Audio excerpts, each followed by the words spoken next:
All right, I wanted to take a step out of the edit bay. I'm working on the remarkable film right now. I got up early this morning to get started. Um, kind of done with the rough draft. So right now I'm doing a lot of the sound design, adding. I added the music. Now I'm working on adding the sound effects, the background noise, and all of that. I'm getting distracted because I got plants out here. So what I wanted to do is I got some behind the scenes footage of going through the going through the filming process. So what I'm going to do is go ahead and show you the pre-production phase of this project, sort of the location scouting that I was doing and the ideas that I had that help inspire me to get to where you're going to actually see the film and how it actually plays out.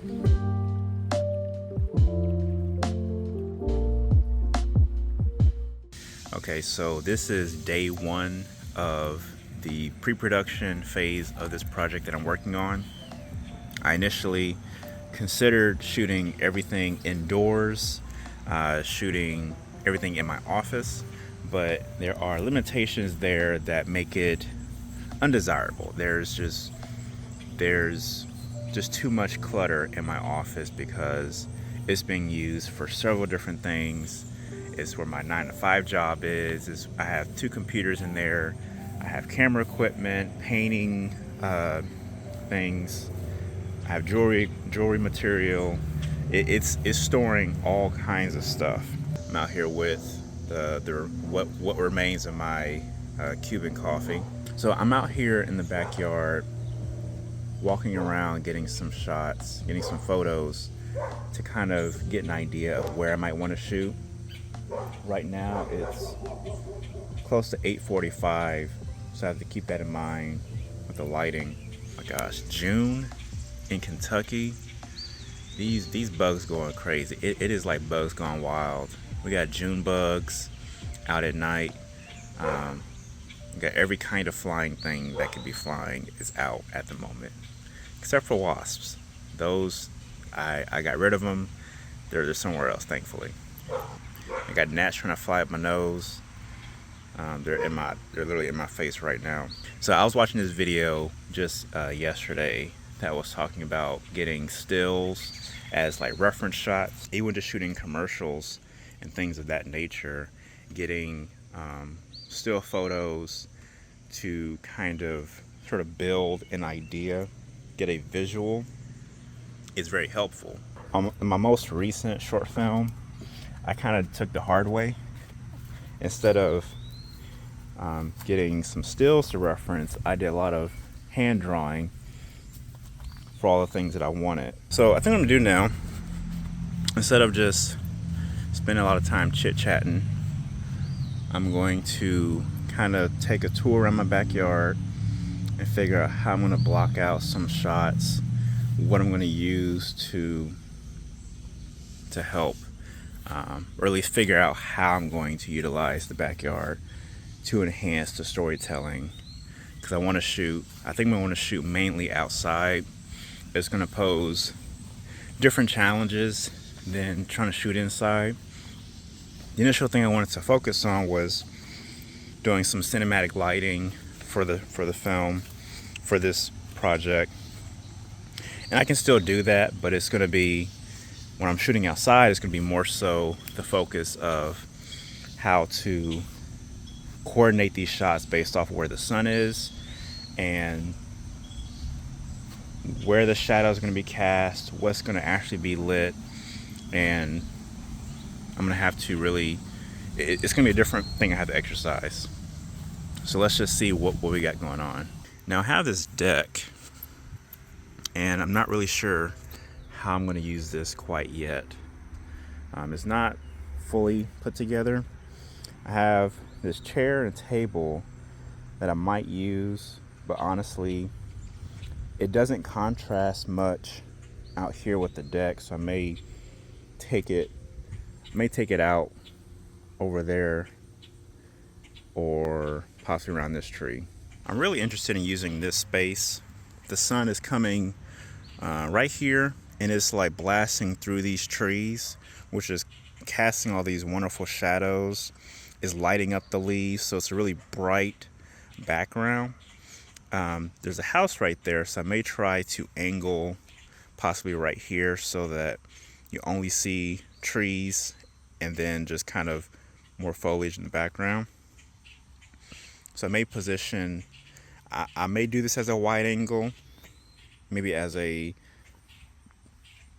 shot where I'll probably be traveling. I'm trying to think about, while I'm out here, what the character, will be doing. Am I going to be just stationary in certain spots, or will I be traveling around this area for the sake of that visual?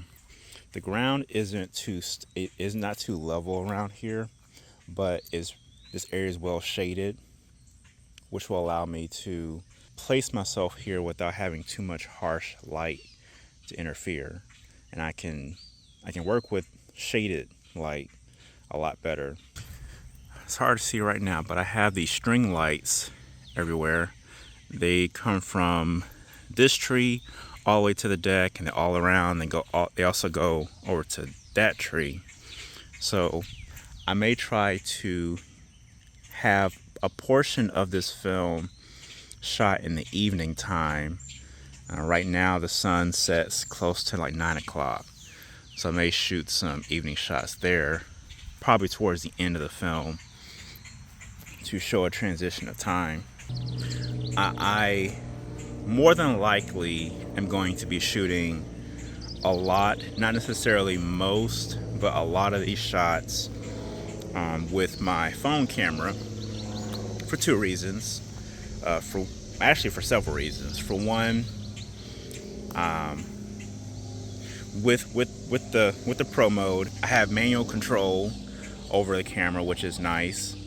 I can shoot in 4K with my phone. I can't with my DSLR. I need to get that upgraded, but for now, I'm working with what I have. And I like getting to shoot in 4K, not necessarily for the quality's sake, but to get to punch in as I see fit. I'm getting distracted out here looking at all the foliage. I need to wrap up so I can shoot another video, possibly. Another reason why I'd be shooting with my phone camera instead is because I can actually see myself. Another issue with my DSLR that I'm coming across is the monitor doesn't fold out at all. It's very stationary.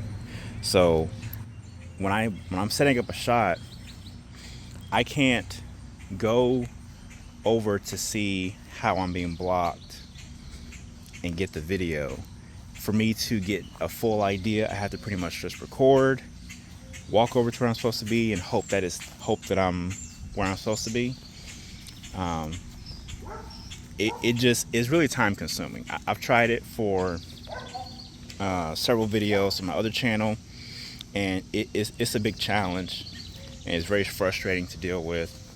So a lot of times I'll turn to using my phone because I can at least get a quicker, I can figure out a lot sooner if I'm where I'm supposed to be for the shots that I got. But I do use my DSLR for tighter shots. I have my 50 millimeter, my nifty 50 Canon lens, and I may also use my 75 millimeter cinema lens, which being on a crop sensor, it'll be more like 80, something like that, like 80 millimeter. And I think that's all I'm going to be able to block out for now. Oh, there's a wasp. So I think what I may do is wait until the evening time when the sun sets. I'm going to have these lights on, and I'm going to come back out here and figure out, are there any evening shots that I can get in the same space that will coordinate with the day shots based on the story I'm trying to tell.